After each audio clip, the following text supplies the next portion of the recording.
Sininya masih ngetop. Alhamdulillah.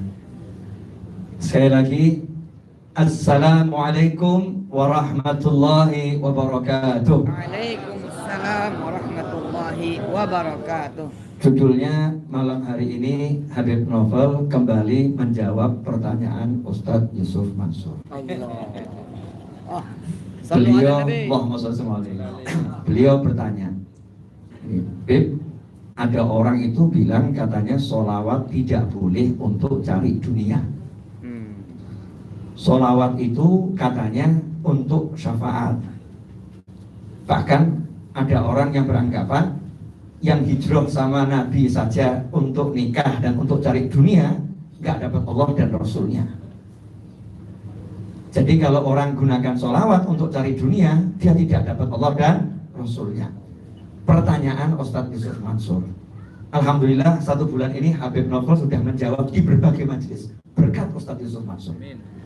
Dan saya dapat ilmu yang banyak berkat pertanyaan beliau. Tapi belum pernah saya jawab langsung di hadapan beliau. Malam ini sengaja saya jawab langsung di hadapan beliau. Semoga Allah panjangkan umur beliau dalam kesehatan, ketaatan, kemudahan. Amin. Hajat-hajatnya mudah-mudahan kabul. Hajat yang nyata maupun yang tersembunyi. Amin.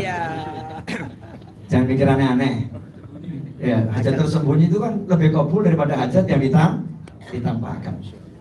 Ikhwani rahimakumullah. Pertama-tama kita harus meluruskan akidah Ahlussunnah wal Jamaah. Jadi akidah ini harus diluruskan dulu. Banyak yang akidahnya bengkok. Banyak yang akidahnya bengkok. Keyakinannya, pola pikirnya bengkok. Itu namanya akidah. Saya mau nanya, tapi tolong dijawab dengan sejujur-jujurnya. Kalau kita punya hajat, butuh sesuatu, itu mengutamakan usaha atau mengutamakan Allah? Jujur. Ayo. Seharusnya yang diutamakan Allah atau usaha? Akidah ini. Seharusnya Allah, betul ya? Bisakah usaha mewujudkan hajat kita? Tidak. Orang yang mengatakan usaha bisa mewujudkan hajatnya musyrik. Karena dia sudah lepas dari surat Al-Ikhlas. Qul huwallahu ahad, Allahus samad. Katakanlah tujuannya hanya Allah, yang ada hanya Allah, la ilaha illallah, Allahus samad. Tempat bergantungnya segala sesuatu adalah Allah subhanahu wa ta'ala. Gak boleh bergantung pada apapun. Idza sa'alta fas'alillah wa idza sta'anta fasta'in billah. Kalau kamu minta, ya minta sama Allah. Kalau butuh pertolongan, ya minta pertolongan kepada Allah subhanahu wa ta'ala. Seperti itulah kami diajarkan oleh guru-guru dan leluhur kami. Akidah, gak noleh pada apapun. Ya, gak noleh pada apapun dan tidak noleh pada siapapun. Allah dan Allah dan Allah. Bahasa kerennya UYM, Allah dulu, Allah lagi, Allah terus. Kepanjangan tapi itu. Ini bahasa beliau. Bahasa Habib Novel pokoknya Allah selesai gitu. Bahasa beliau kan Allah dulu, Allah lagi, Allah terus. Maksudnya biar orang gampang paham gitu kan ya. Kalau bahasa saya Allah terus sudah. Allah pokoknya. Tujuannya adalah Allah. Nah, sekarang ini banyak orang yang melenceng akidahnya. Butuh mobil, ngecek saldo. Musyrik ini. DP. Nah, saldonya yang dilihat bukan Allahnya. Idza sa'alta fas'alillah. Allah berkata kepada Nabi Musa alaihissalam, ya Musa, wahai Musa. Allah mewahyukan pada Nabi Musa alaihissalam, Nabi Musa itu nggak mungkin akidahnya nggak benar, nggak mungkin akidahnya salah.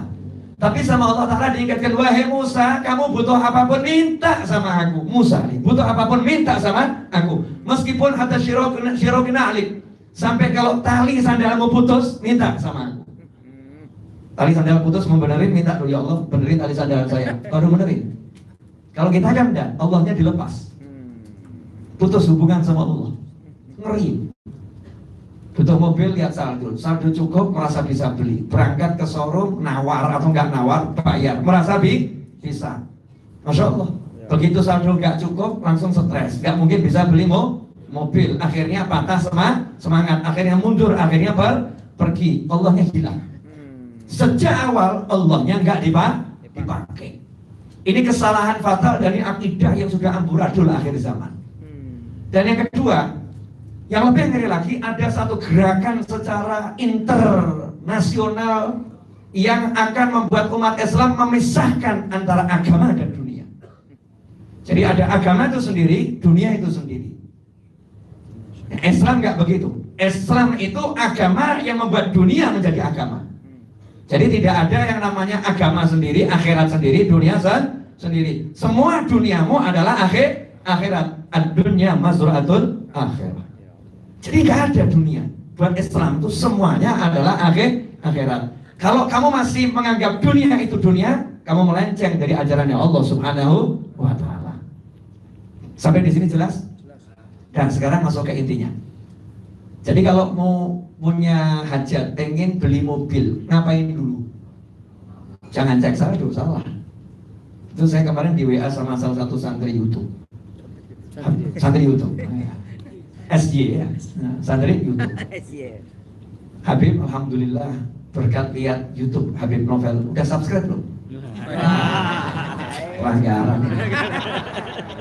Subscribe dong Habib Novel Alidrus. Channel YouTube saya tidak beriklan, insya Allah. Nggak ada iklannya. Memang untuk sarana silaturahim ya, buat nambah ilmu. Nggak ada iklannya.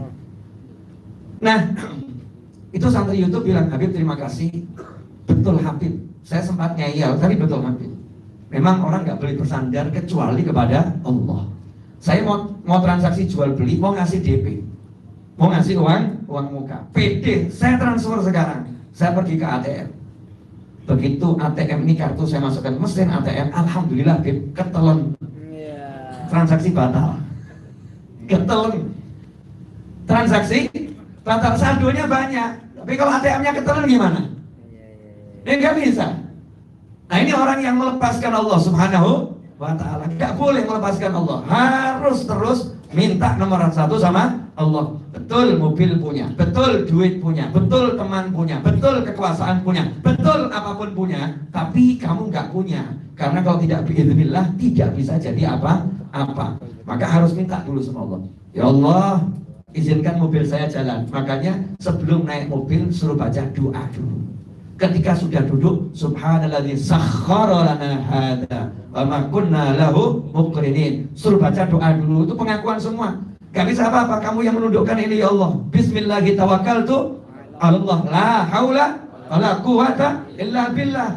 Tawakal, pasrah sama Allah, gak punya apa-apa. Jadi semua dikembalikan ke Allah. Punya hajat apapun, minta sama siapa? Allah. Pertanyaan saya, kalau udah minta sama Allah, perlu gak ngecek saldo? Ya, ayo. Jawabannya nggak perlu. Memang gak ada juga kan? Nggak ada juga. Saldonya minim gitu. Kalau udah minta sama Allah nggak perlu ngecek saldo. Artinya apa? Kalau toh kamu cek saldomu itu minim atau saldomu itu lebih, kamu nggak pernah percaya sama saldo. Yang kamu percaya hanya Allah Subhanahu wa Ta'ala. Paham ya? Ma biyadik ya Rabb awsaq bima fi yadi. Yang di tanganmu ya Allah lebih aku percaya dari apa yang di tanganku. Jadi yang di genggaman Allah lebih dipercaya daripada yang kami genggam atau yang kita sedang genggam. Jadi ada atau enggak ada enggak ngurus. Yang penting Allah ada, aku udah minta sama Allah. Dan Allahnya bilang ud'uni astajib lakum. Panggil aku pasti aku jawab. Nah, masalah terkabul atau tidak, ikuti petunjuk berikut. Kalau petunjuknya diikuti, kabul. Oke, sepakat, berarti akidah Ahlussunnah wal Jamaah punya hajat dunia model apapun, minta sama siapa? Sama Allah. Jadi kalau ada orang punya hajat dunia gak mau minta sama Allah, tapi ngandalkan saldonya, ngandalkan koleganya, ngandalkan kemampuannya, itu orang yang bertauhid atau musyrik? Musyrik. Dia musyrik, seperti orang sakit kepala, langsung ambil obat sakit kepala, langsung diminum. Tanpa hatinya minta tolong sama Allah Subhanahu wa Ta'ala. Musyrik. Nah ini menarik. Nah, yang menyebabkan orang zaman sekarang stres itu ya gitu. Zaman sekarang galau ya begitu. Karena dia menggantungkan semua pada sarana dan prasarana, tidak bergantung pada Allah Subhanahu wa Ta'ala. Nah sekarang mainnya di sini. Oke, kalau minta apapun sama Allah, benar? Nah Allah punya aturan. Sehebat apapun kamu minta sama aku, Sehebat apapun kamu puji-puji aku, antal jawadul karim, bahkan Asmaul Husna dibaca semua. Mungkin satu masing-masing Asmaul Husna diulangi 1000 kali. Ya Allah, ya Allah, ya Allah, ya Rahman 1000 kali. Kamu minta sama aku sampai kamu nangis-nangis sekalipun, tidak akan aku kabulkan kalau tidak kamu awali dengan sholawat dan tidak kamu tutup dengan sholawat. Jadi aturannya itu. Kamu ngelamar kerjaan, berkas setumpuk, jual beli rumah, uang 3 triliun udah siap, KTP nggak punya, batal. Betul kan? KTP-nya harus ada. Nah ini juga begitu. Minta apapun ditolak sama Allah Ta'ala kalau nggak ada sholawat di depan. Allahumma sholli ala Muhammad. Sholat, contohnya doa yang paling agung sholat. Sholat itu dari mulai awal takbir, ya. Kemudian setelah itu Al-Fatihah, setelah itu baca surat. Ada yang mungkin khatam dalam 2 rakaat sholat. Tapi kalau bagian paling akhir at-tahiyat, gak mau salam sama Nabi, gak mau sholawat sama Nabi, ditolak oleh Allah Subhanahu Wa Taala. Ditolak. Khutbah Jumat yang khutbah Ustadz Yusuf Mansur, misal, jamaahnya nangis semua. Yang khutbah Habib Novel Al-Idrus, satu masjid pada pingsan itu 50 orang, yang mati 20 orang. Luar biasa. Khutbahnya kan luar biasa. Tapi Habib Novel lupa, gak baca sholawat, gak sah khutbah Jumatnya. Khutbah Jumatnya gak sah, sholatnya jadinya tidak sah. Gara-gara apa? Tidak bawa sholawat. Sampai sini paham? Berarti sholawat ini penting atau sangat penting? Sangat penting. Berarti kalau kamu butuh hajat mobil, itu hajat dunia atau enggak dunia? Kata orang ya, dunia atau enggak dunia? Dunia. Mintanya ke siapa dulu? Ke Allah. Kamu ke Allah harus ngapain dulu? Sholawat. Jadi kalau kamu punya hajat dunia tanpa sholawat, masuk akal tidak? Enggak masuk. Harus baca sholawat. Allahumma sholli, terus sholawat, baru minta. Betul seperti itu? Itulah hebatnya para habaib, para kiai dan para guru. Dulu sudah mengajari, kamu kalau punya hajat, sholawatin dulu. Termasuk dia. Sholawatin dulu, sambil minta. Itu yang pertama. Dalil yang kedua, ini saya singkat ya, karena udah bagian paling akhir. Mau panjang, subscribe channel YouTube saya, cek video-video sebelumnya. Itu ada saya jabarkan panjang lebar. Ini singkat. Mau panjang lagi, insya Allah besok malam di Majlis Ar-Raudhah saya pas Maulid Akbar, tema saya itu dahsyatnya sholawat, insya Allah.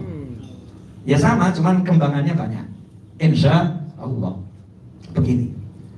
Pernah suatu ketika Nabi Muhammad SAW bercerita. Keren, yang cerita Nabi. Jadi gak mungkin hoax, gak mungkin lebay. Ya gak mungkin lebay. Kalau cerita kita itu seringkali lebay.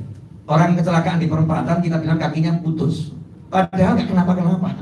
Kita suara biar mati, orangnya mati.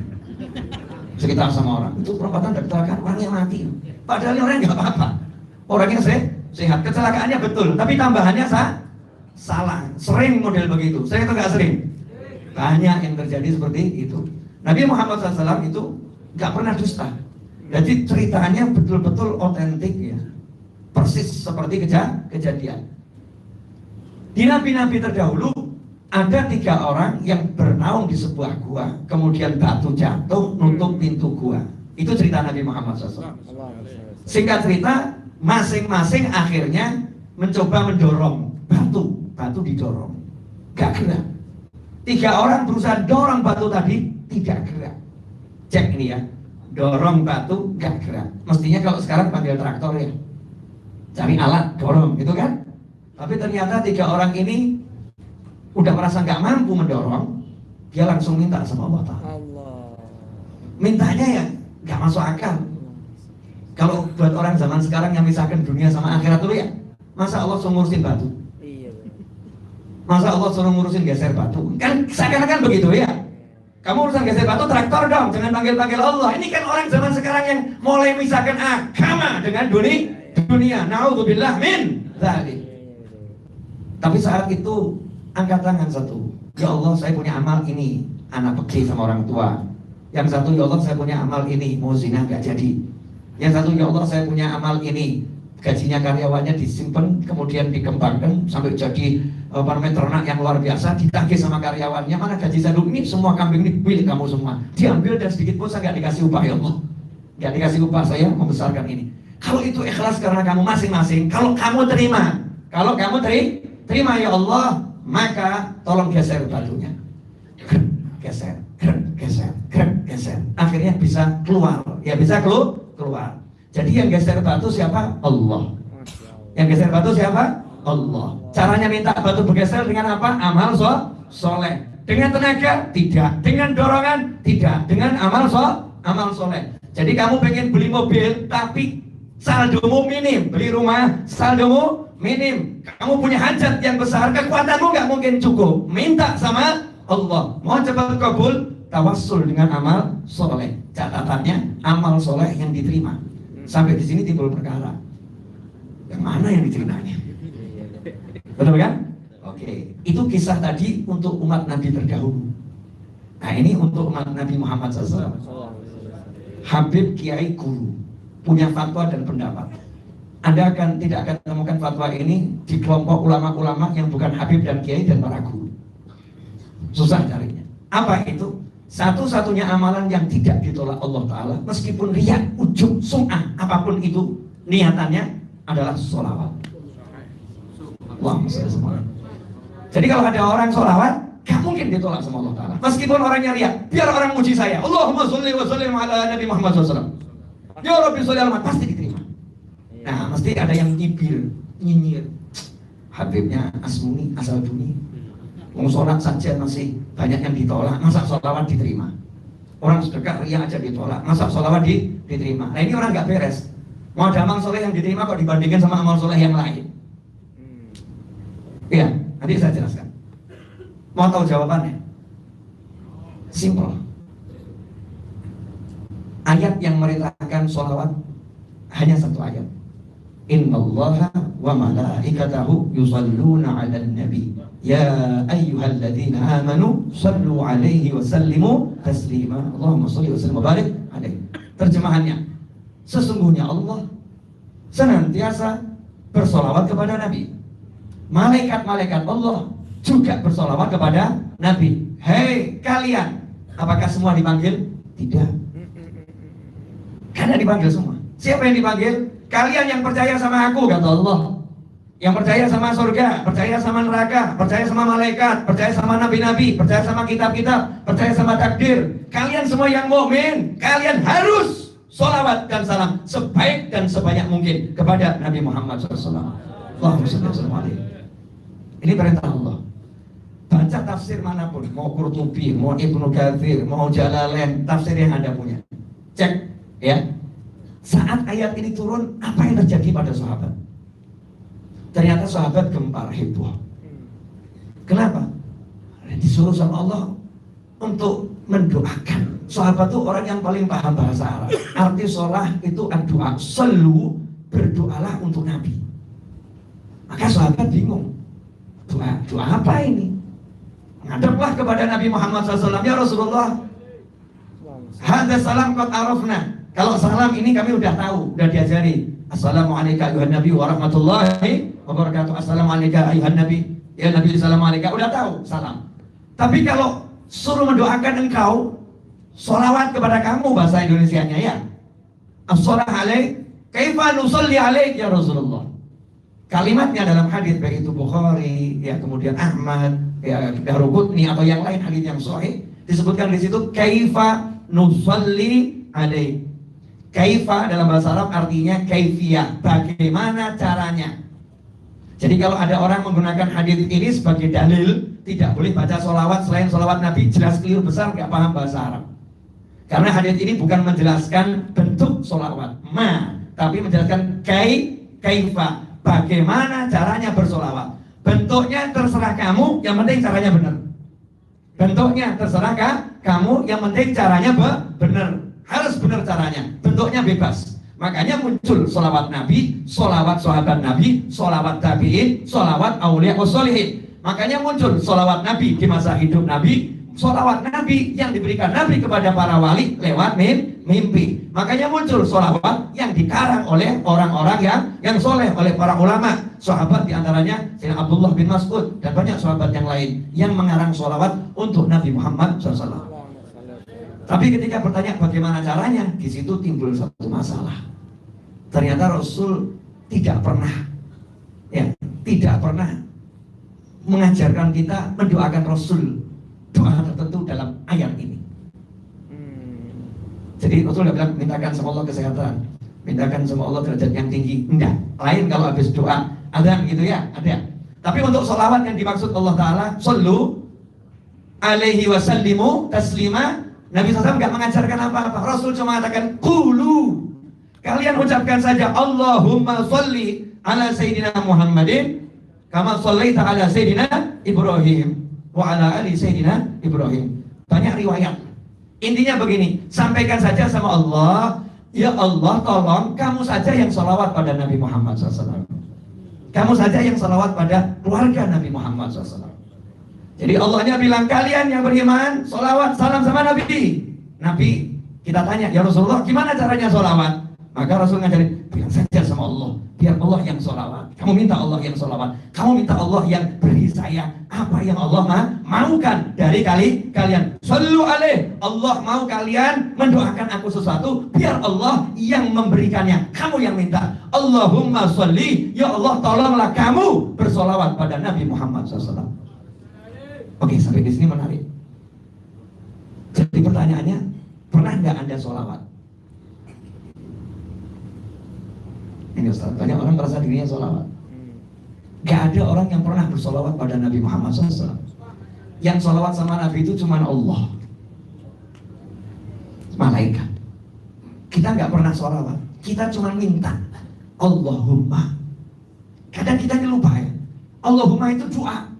Allahumma ya Rabbi sholli, ya Rabb Allahumma, ya Rabb Allahumma, Allahumma ij'al sholawatika, Allahumma, ya Allah tolong, duhai Tuhan tolong, kamu fi'ilnya amr kepada Allah Ta'ala, sholli, kamu ya Allah sholawat pada Nabi Muhammad SAW. Allahnya jawab, inna allaha wa malaikatahu yusalluna ala nabi. Nah, kalau aku Allah sudah terus sholawat sama Nabi, malaikatku udah terus sholawat sama Nabi, kalianlah yang sholawat dan salam sama Nabi. Kitanya balik ngomong lagi, ya Allah kamu aja yang sholawat sama Nabi, ya Allah kamu aja yang sholawat sama Nabi. Dijawab lagi sama Allah, sungguh aku Allah senantiasa sholawat sama Nabi, malaikatku senantiasa sholawat sama Nabi, kalian sholawat dan salam sama Nabi. Ya Allah tolong kamu yang sholawat sama Nabi. Kenapa? Nabi ngajarin kita semua, kalian tidak layak untuk bersolawat kepadaku seperti yang Allah mau. Kalian tidak mampu. Jadi biar urusan ini Allah yang jawab, bukan kamu. Pertanyaan saya, nah kalau sudah Nabi ngajari kita minta agar Allah yang bersolawat kepada Nabi, pertanyaan saya, akankah Allah menolak seseorang yang meminta sesuatu untuk kekasihnya? Kita kan minta untuk siapa? Untuk Nabi Muhammad SAW. Jadi akankah Allah menolak orang yang minta sesuatu untuk Rasulnya? Anda enggak? Nggak mungkin ditolak. Dan yang dimintakan itu yang Allah suruh, yang dimintakan itu yang Allah perintahkan. Jadi saat ada orang bilang, ya Allah tolong, maka Allahnya saking bahagianya, saking ridhonya, ada orang mau memintakan Allah agar Allah sholawat sama Nabi, maka Allah berkatanya, balasanku untuk kamu, aku juga sholawat buat kamu. Allahumma sholli wa sallim alaihi. Itu ringkasnya, kesimpulannya. Berarti orang sholawat pasti diterima. Makanya Habib Kiai guru ngajarin, kalau kamu punya hajat, baca sholawat yang banyak, terus kamu bilang, ya Allah berkat sholawatku ini kabulkan hajatku. Paham?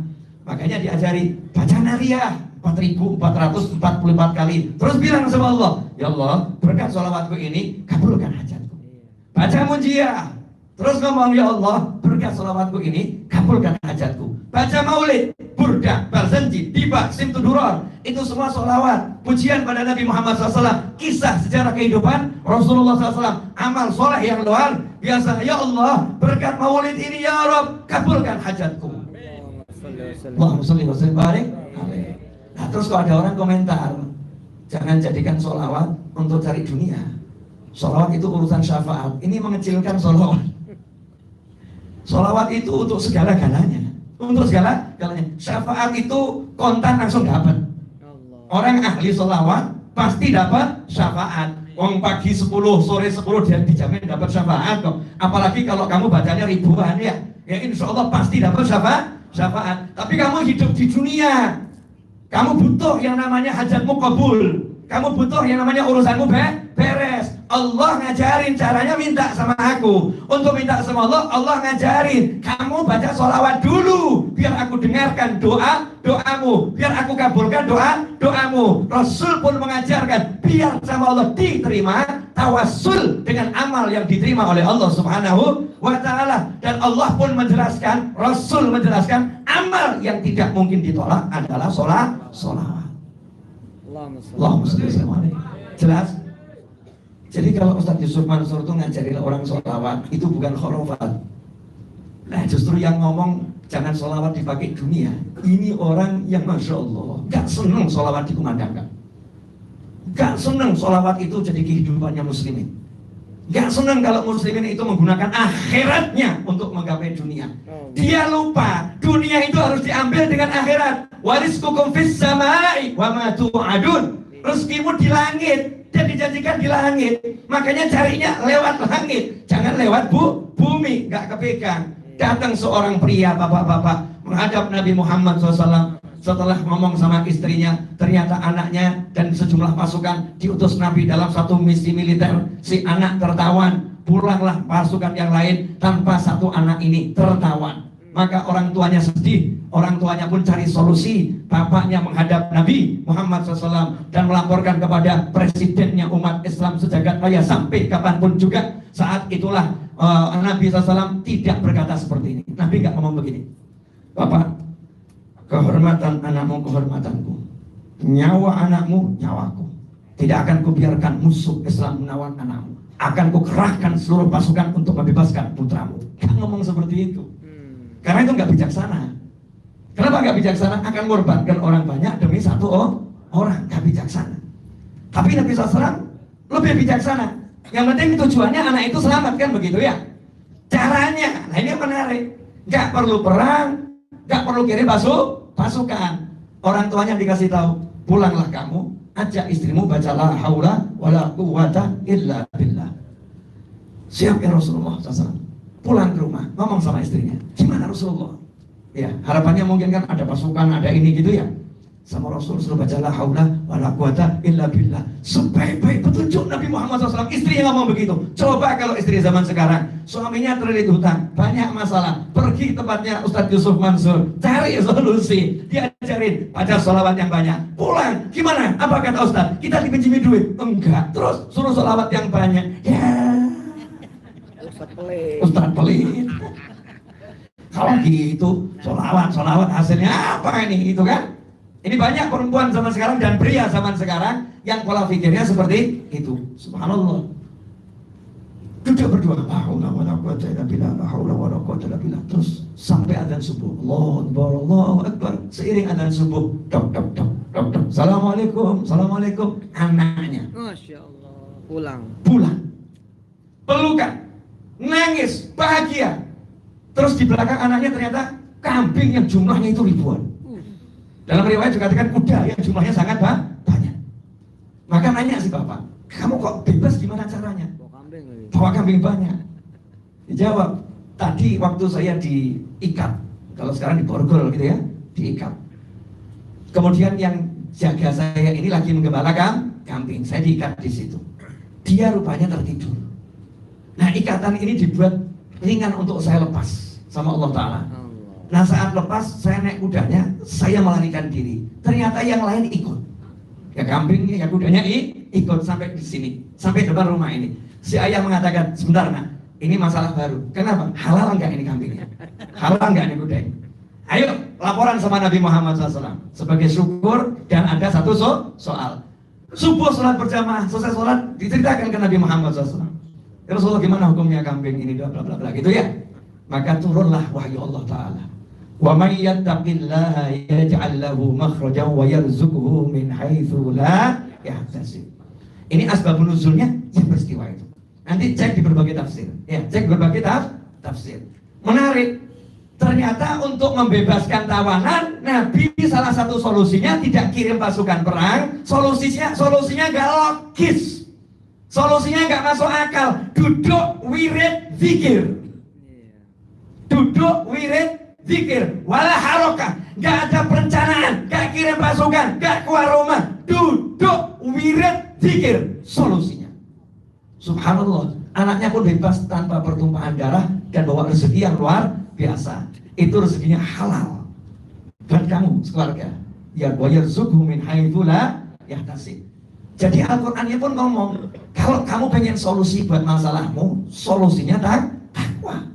Kamu pengen rezeki yang surprise, solusinya takwa. Dan sholawat itu ketakwaan yang luar biasa. Makanya kalau kamu pengen hajatmu kabul, hajat dunia model apapun, harus, bukan cuma disarankan, harus kamu tempuh dengan takwa, kamu tempuh dengan doa, kamu tempuh dengan minta. Dan itu tidak bisa kalau tanpa sholawat. Wajib ada sholawatnya. Disolawatin dulu, disolawatin lagi, dan disolawatin terus. Nggak niru nih. Paham semuanya? Nah, nggak usah panjang-panjang. Perjalanan saya cukup panjang soalnya. Dari pagi saya motoran ke Masjid Al-Ibadah, ceramah di sana. Motoran. Terus lanjutkan tadi maghrib di Masjid Sektor 9 Bintaro. Terus Masjid Al-Falah dekat dari situ. Terus barusan dari rumah sahabat saya Pak Budi, ada ulang tahun tim rebananya 1 tahun. Mampir situ sebentar, berebut kopi, ngomong 4 menit. Mau saya nambahkan? Yakin? Ini kok maunya sama enggak? Semangat begitu. Terakhir. Ini buat tim rebanan itu. Kadang tim rebanan ini enggak jelas soalnya. Kamu tuh nabuh yang jelas, yang benar. Maksudnya yang benar itu niatmu, yang benar. Kalau niatmu benar tuh hasilnya mengerikan loh. Dahsyat. Ini enaknya di-share enggak ya? Nanti terlalu bahagia. Hadiah. Jadi suatu hari Nabi SAW ketika hijrah istirahat di rumah Abu Ayyub Al-Ansari radhiyallahu ta'ala anhu. Istirahat di situ, capek istirahat. Tiba-tiba dengar suara tabuhan rebana. Nahnu jawab Banu Najjar, ya habadha Muhammad bin Jar, dum dum dum dum dum dum dum dum. Nahnu jawab Banu Najjar, ya habadha Muhammad bin Jar, dum dum dum dum dum dum. Anak-anak perempuan kecil-kecil nabuh rebana. Nabi Muhammad SAW yang lagi istirahat, capek, langsung bangun, keluar dari rumah, mencari asal suara tersebut. Kemudian Nabi SAW, ya, ketika anak-anak itu lihat Rasulullah SAW, senang, maka nabuhnya semakin semangat. Selesai mereka nabuh, Rasul bersabda, Wallah, pakai sumpah, demi Allah, sesungguhnya Allah sangat mengetahui kalau hatiku sangat mencintai kalian. Wah, hiburan. Ini kelewat tadi, saya keceplosan ngomong ini. Jadi tim hadroh bahagia. Jadi kalau kamu tuh nabuhnya bener, ya Rasul datang, dicari. Ini sampai ke Madinah, dong. Kalau nabuhnya bener. Tapi kalau mau nabung merokok dulu ya nggak bener. Ini mau buat sholawat, ya kasih jeda 1 jam sebelum main, jangan merokok. Bersihkan mulutnya, mau buat sholawat. Kumur yang bener, siwak, ya pakai siwak. Ini buat manggil Nabi Muhammad sallallahu alaihi wasallam. Adabnya dibenerin, hatinya hadapkan ke Rasulullah SAW. Kemudian panggil, ya Nabi salam alaika, ya Rasul salam alaika, ya Habib salam alaika, salawatullah alaika. Oh, dari Madinah ya, Nabi datang nggak sendirian. Ahlul Baqi diajak, sahabat-sahabatnya, temannya diajak, berasik, rame-rame. Habis itu selesai, yang nabuh punya hajat, pengen nikah, kabul. Ini banyaknya masih jomblo, betul ya? Loh, anak kecil nikah bagus. Nanti kalau presidennya saya tahun 4000 Masehi, balik belum nikah, saya masukkan penjara. Tahun 4000 Masehi, saya jadi presiden, usia balik belum nikah, saya masukkan penjara anak beserta orang tuanya. Tapi 4.000 Masehi. 4.000 Masehi. Kenapa? Semua harus pelan. Ini perubahan drastis ya. Jangan tergesa-gesa, pelan-pelan, terstruktur, terukur. Harus cantik. Harus cantik. Ya, harus cantik. Kenapa Bapak Presiden tahun 4.000 Masehi ya menghukum penjara orang balik beserta orang tuanya kalau anaknya belum nikah? Jawaban saya, amanat Undang-Undang Dasar dan Pancasila. Sila pertama, ketuhanan yang Maha Esa. Saya tidak akan membiarkan zina ada di Indonesia. Makanya urusan nikah semua akan saya buat mudah. Mau nikah 1, nikah 2, nikah 3, nikah 4, mudah. Yang menghalang-halangi saya penjara. Repot deh Pak. Ajali repot. Itu nanti ada keterangan lebih lanjut ya. Pasal lebih lanjut yang mengikat dan mengatur ada. Ini belum selesai masalahnya. Ya kan? Kemudian gagal fokus ini. Kenapa Bapak keras seperti itu terhadap masalah ini? Iya, masalahnya bukan masalah yang kecil, masalah zina. Masalah zina. Kalau pernikahan ditunda, kemungkinan zina besar. Kemungkinan zina besar. Maka presidennya saya nikah hari ini, langsung nikah. Enggak pakai repot, enggak pakai syarat. Kalau nanti bubar, enggak masalah. Lebih baik bubar tapi nikah daripada enggak bubar tapi zina. Aneh kalau zina dipermudah, nikah dipersulit. Nauzubillah min dzalik. Makanya nanti kalau presidennya saya nggak segera nikah, saya penjara.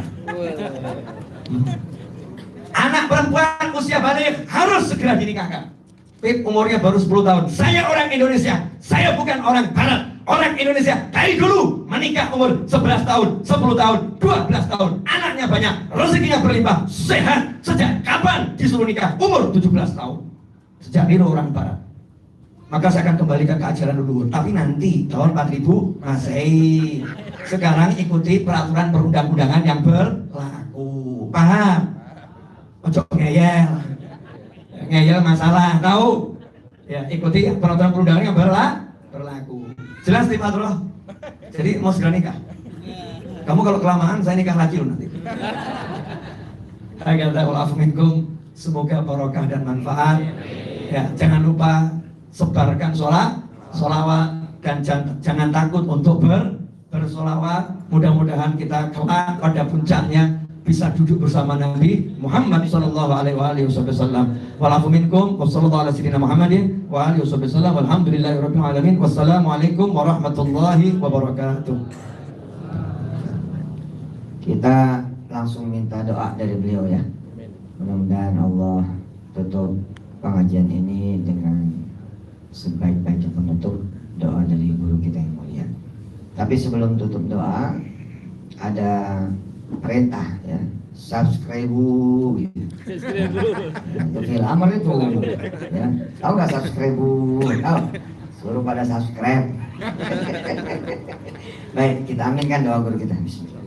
Amin, amin. Bismillahirrahmanirrahim. Alhamdulillahirabbil alamin. Allahumma shalli wa sallim ala sayyidina Muhammadin wa alihi washabihi ajma'in. Ashraqal badru alaina wa ikhtafa badru tamami mithla husni ma ra'ayna fil iraqain wa shami. Rabbi faj'al mujtama'na ghayatu husnul khitami waqtina ma qad sa'alna min atayakal jisami wakrimil arwaha minna biliqa khairil anami wablighil mukhtaru anna min salatin wassalamin walhamdulillahi rabbil alamin. Tembus. Amin. Terima kasih. Yuk kita sama-sama bacain Fatihah buat guru kita guys.